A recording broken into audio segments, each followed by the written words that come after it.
Hey everyone, welcome back to She Tried It. Fun fact, if you like to crochet or knit, we're already friends. But if you like to crochet and knit and you love Jesus, girl, we're sisters. Today I want to share this gorgeous bookmark pattern with you that my sister in Christ, Lisa, sent me, and I want to tell you a little bit about her book.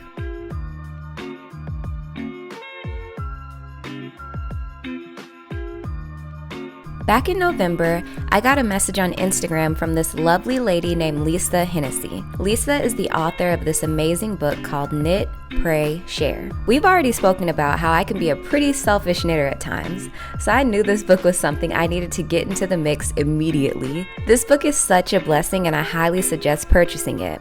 Even if you aren't a Christian but just love to give thoughtful gifts, this book has some amazing patterns inside of it.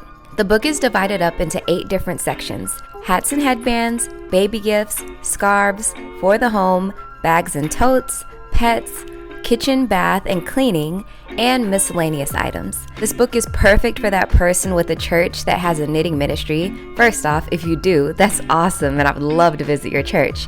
But this book is also filled with over 50 fun, useful gifts that you can share with others. Most of the patterns are very simple, so it's perfect for knitters at all levels. Lisa likes to knit these things and take her focus off any of her problems and fix her eyes on Jesus.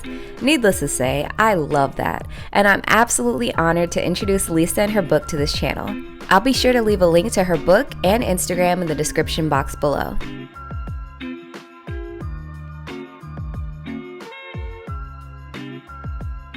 The pattern I chose was a seed stitch bookmark.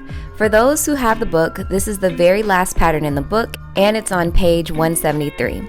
If you can knit and purl, you can easily whip up this bookmark. I was able to make about 1 bookmark an hour. But keep in mind, I'm a pretty slow knitter, especially when I have to switch from knitting and purling. I didn't make any modifications to this pattern because I love how it turned out when I followed the pattern exactly as written.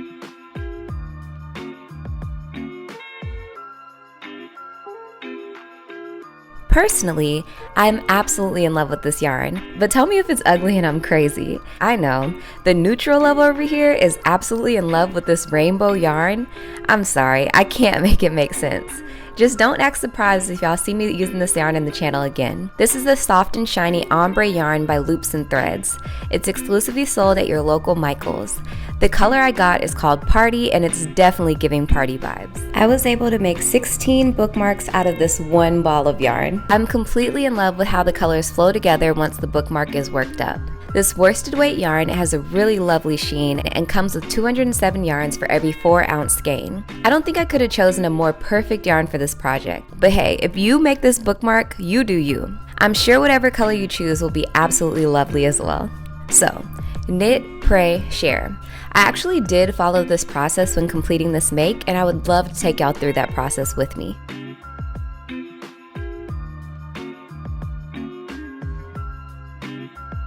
If you've watched my crochet journey video, you know that I learned to knit and crochet from a librarian via a free class at my local library.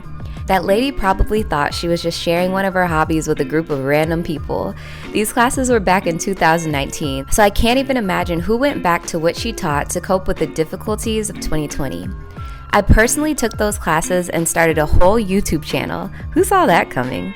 I thought that making a bookmark would be a great way to give back to the lady that got me into this craft in the first place. When I went to those knitting classes at the library, I couldn't help but notice that it seemed very kid-focused. After learning the area a bit more, I realized the library is surrounded by an elementary, middle, and high school. I decided to make this bookmark with kids in mind.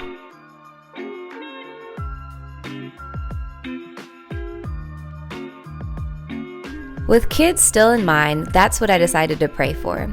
First, I prayed for safety. These school shootings are literally out of control, but I prayed for the safety of the school and the discernment of the students, teachers, and parents. Second, I prayed for mental health. I prayed that the words these kids hear from other kids, teachers, parents, and just random adults don't mess them up mentally. I pray that the words they're told don't take them off the path of what God truly called them to be. Finally, I prayed for the books that they read. I pray that the books they read are edifying for their mind, body, and spirit.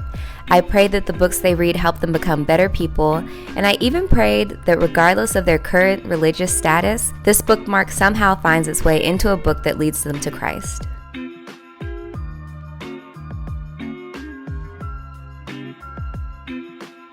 Now, moment of truth. I hadn't been to the library since 2019. As far as I know, they no longer offer classes at the library, but I decided to reach out to the lady that taught me to knit via email so I could drop off these bookmarks at her library. This is where some pre-planning might have come in handy. I sent an email to the librarian that taught me to knit, and the email got rejected immediately. I then called the library looking for the librarian, and they told me she no longer worked there and thought I was some crazy stalker when I asked if I could still get her information anyways. I then kind of turned into a crazy stalker and looked her up on Facebook and Ravelry, but had no luck. I decided that this wasn't a complete fail, and I packed up the bookmarks and took them to the library anyway. Unfortunately, when I got there, they said they couldn't take them because of COVID protocols, I guess. Either way, I ran this by my dad. I was pretty disappointed, and he gave me the great idea to just give it to my niece and nephew and let them take it to school and pass it out to a few of their friends. This worked out perfectly and was a lot easier. Hopefully you have better luck with your sharing portion of your project than I did, but regardless, I had so much fun with this make and this process. If you're someone looking for ways to use your knitting for others, I highly recommend purchasing this bookmark. That's all I have for today. Don't forget to check the description box below for a link to Lisa's book so you can knit, pray, and share in your community as well. Until next time, see you in my next video. Bye!